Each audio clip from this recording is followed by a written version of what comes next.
All right, guys, good morning. Good morning. Welcome aboard to the Morning Note. My name is Carlos Garcia, founder and CEO of GAR Capital. It is Friday, June 23rd.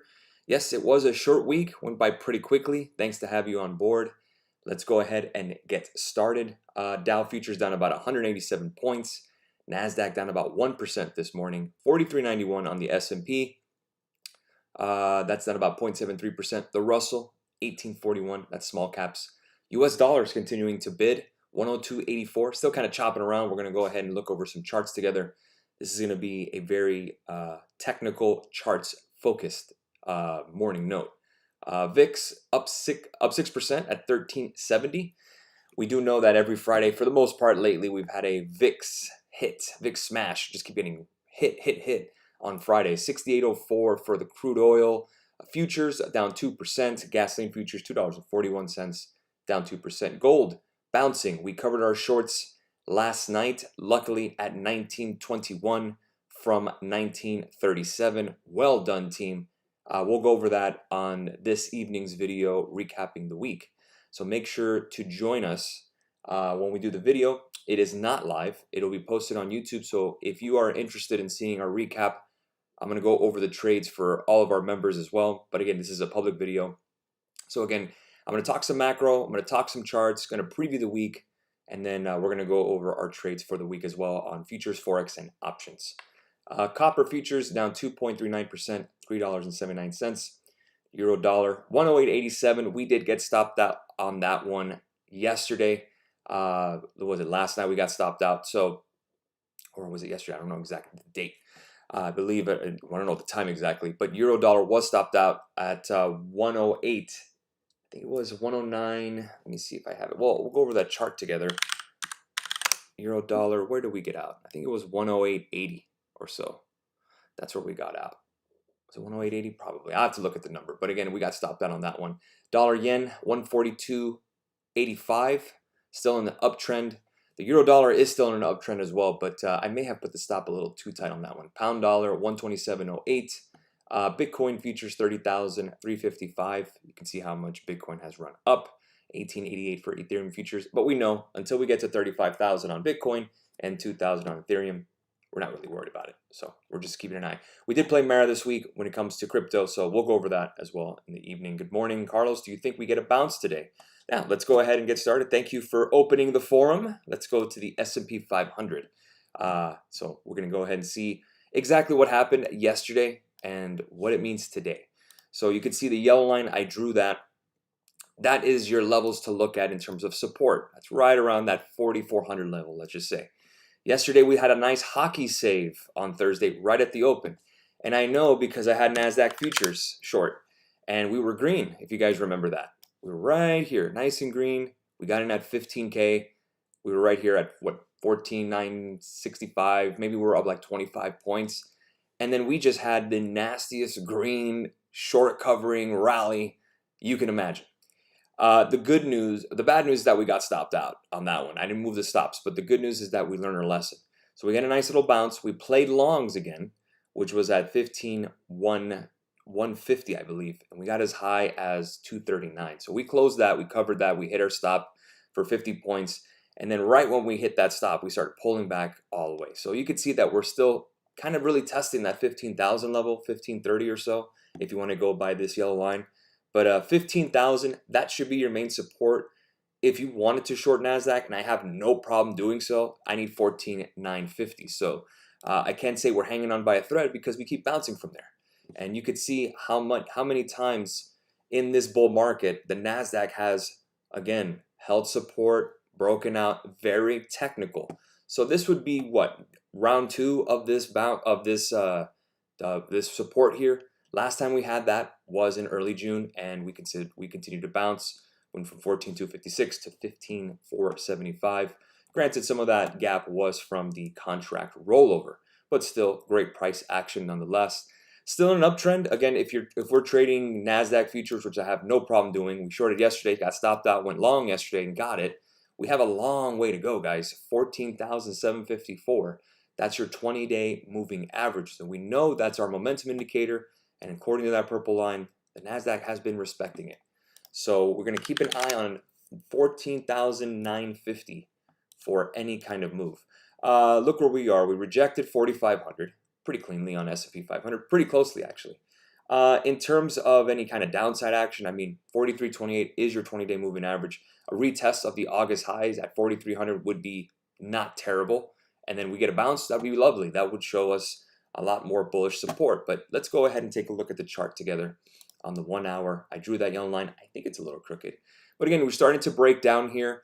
Do I want to run and go out and short? No, because we had that yesterday and we had a bounce in the morning. So let's not keep too much of an eye on futures pre-market before we make a move. Let's wait for the cash session to open.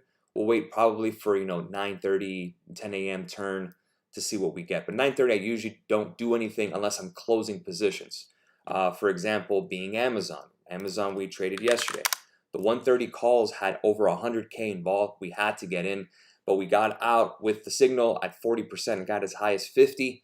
And you can see it's pulling back a little bit. And again, good news that everyone took it because it was for this week's expiry. I still like Amazon long here. Clean breakout on the 1 hour. You could see this downward wedge breakout. So again, as long as you hold 128.65, shout out to Masterclass. They hit that thing like 3 or 4 times yesterday. Those guys are nuts, but these are guys who have been trained and they know a little bit more and they could take a little more risk. But for everyone else, premium signal members and basic, hey, we got it. We got 40%. So that's an excellent trade on Amazon. I'm glad we did. But again, let's see if we retest 128.67. Maybe we can reload on some Amazon longs for next week. We really don't have a lot of catalysts to come up in terms of the S&P 500 price action. Going through the news here, I don't have much news that are coming up. I talked about that on the blog. And again, if you're not on the blog, make sure you join us on Discord. This morning at 9:45, we will have some PMIs, manufacturing PMIs, and services PMIs. This is Purchasing Manager Index. It's more of a survey to show anything above 50 is an expansion, anything below 50 is a contraction. Next week, we'll have final GDP, and then we have Fed Chair Powell speaking one more time at the ECB forum. I don't think he'll talk about monetary policy there. So again, it's not something that stands out. But again, GDP and some core PCE to next week. But again, we'll go over that on the next video, later on this evening when I preview the week, and we'll go from there. But again, Amazon will be on my radar, 128.67. I also talked about Pfizer having some big put action on the 38s and the 36s, tons of volume, 40,000 and 80,000 respectively for July. So I went ahead and filled those personally. I didn't put that as a signal. I'm holding them. Let's see what we get. You see this yellow line here. Looks to be support as I drew it. Again, pretty nice on the daily. Again, that's pretty much your resistance moving forward, 41.22. So again, if you're someone that wanted to invest in Pfizer and wanted to get the yield or whatever, I'd rather just trade around it. So again, I do have a short position or puts on Pfizer. Let's go ahead and answer some questions. Square, I believe, was upgraded today, but let's go ahead and take a look at the daily. Anything special about it? 63.17. We are now below the 20-day. So again, if anything, this is probably going to be a short if we stay below that. But you do have 61.56 there. Square wouldn't be a bad one. Again, if we get that rejection clean of that 20-day, and then we could target 61 to 60. You got support here at 57. So Square, again, at least for the short term, as long as it's below the 20, is a short. AMD, I did play AMD 110 puts on my own. They are in the money now. I took them yesterday for the risk off, and again, the gap is filled. That was pretty much it, and I'm glad it did. So now we could see about AMD going long. And again, once that gap is filled, again, it's 108.93. Okay, we're not there yet. 108.93 is the gap fill. I apologize. So again, once we get that gap fill, let's see what the bulls do. More than likely, they'll probably hold. If anything, guys, you're looking for a reversal. We're playing a bounce there, right around that gap fill. How would we play that? Let's see where we are on the 20. We slice through the 20-day moving average. So again, we may have a little more downside. So maybe AMD needs to show us a little bit, maybe confirm a move up. If we get from 108 to like 112, maybe. It'd have to be extremely short term. But AMD, based on the 20-day moving average, is short, at least is more downside action short term, excuse me. So again, 108.93 being the gap fill. We still need that. QQQ puts. Personally, I'd rather do NASDAQ futures puts, but let's take an eye on Qs. Qs, anything here that stands out in terms of breaking support or anything? Interesting enough, not much. Let's see here. NASDAQ has been holding up again. Thank the mega caps that are holding up the NASDAQ. Let's see here. And draw this line. Give us a nice clean level of support. Extend to the right. So really until you get to 360, soothing sounds. Nice channel. Once you get that break of 360, then we could start talking about 355, 353. And then again, that gets us to a level not seen since 2 weeks ago. Sunday. Not terrible. Again, all of this is extremely healthy. Again, the VIX is still very low, guys. If we get a pullback, embrace it. There are opportunities. Great. Maybe you missed the rally. Maybe you wanted to go ahead and add to some AMD here. I wouldn't. But again, because I own it and I'm not in a rush to buy more. But again, we'll see if we get a nice, healthy pullback.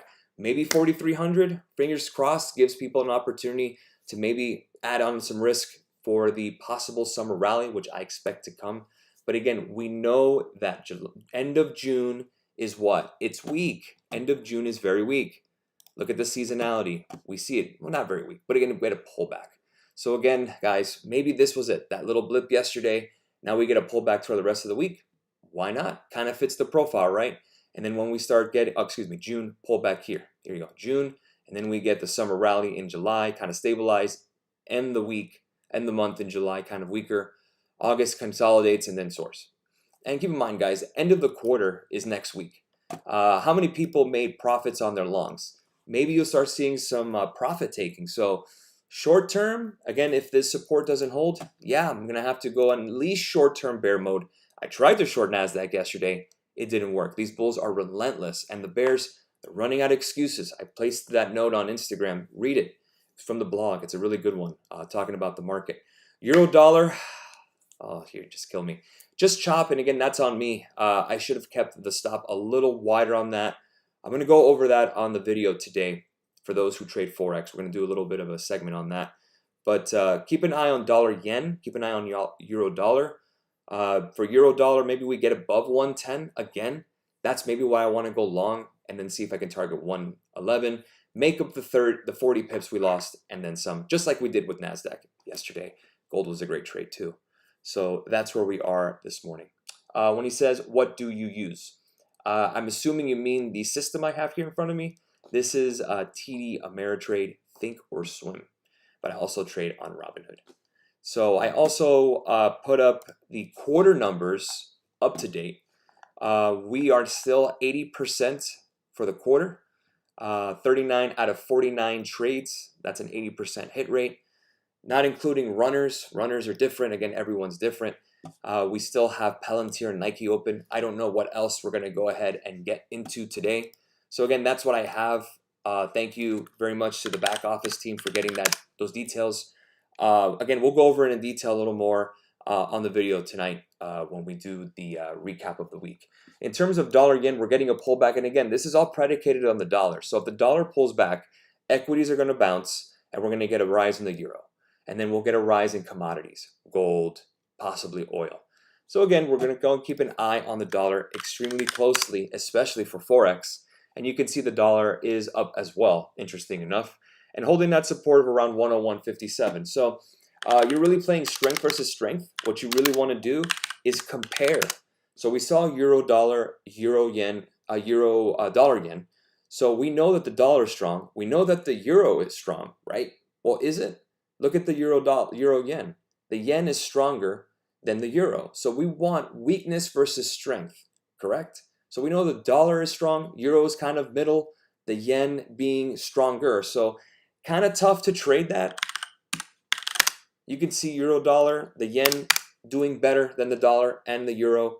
But again, if we compare euro versus dollar, the dollar is a little firmer right now, but we're getting a little bit of a bounce. That will affect dollar yen. But again, it's all about picking the pairs.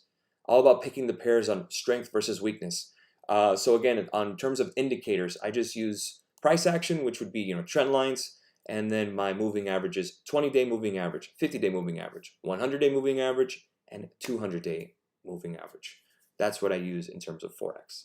And again, I still have a a little old love affair with Forex. That's how I started trading, was Forex back in 2014. Well, actually around early 2013, end of 2013 to 2014, right when I started the company Guard Capital, we started with Forex. So again, it's great to be back to trade it. And it's so many opportunities there, guys, especially in a bull market. It doesn't have to be just options. It doesn't have to be just stocks. We've done some commodities trading on futures. We've done index futures. We've done Forex. We've done stock swings. The idea is a good pilot is a good pilot regardless of the aircraft. So a good trader should be knowledgeable in all aspects and should be able to at least keep up with other asset classes, because in the end of the day, guys, they're all together. They're all together in their own way. So it's very important to learn. We'll leave it there, guys. Have a great rest of your morning. I will catch you guys later on today for the video. So again, don't miss that video. Turn on notifications, and the video will be sent out today, recapping the week. We'll go over a couple things. We'll go over a couple setups. We'll go over the next week in terms of macro, and we'll go over a couple of trades from the quarter as well. Have a great rest of your morning. I will see you guys then. Cheers.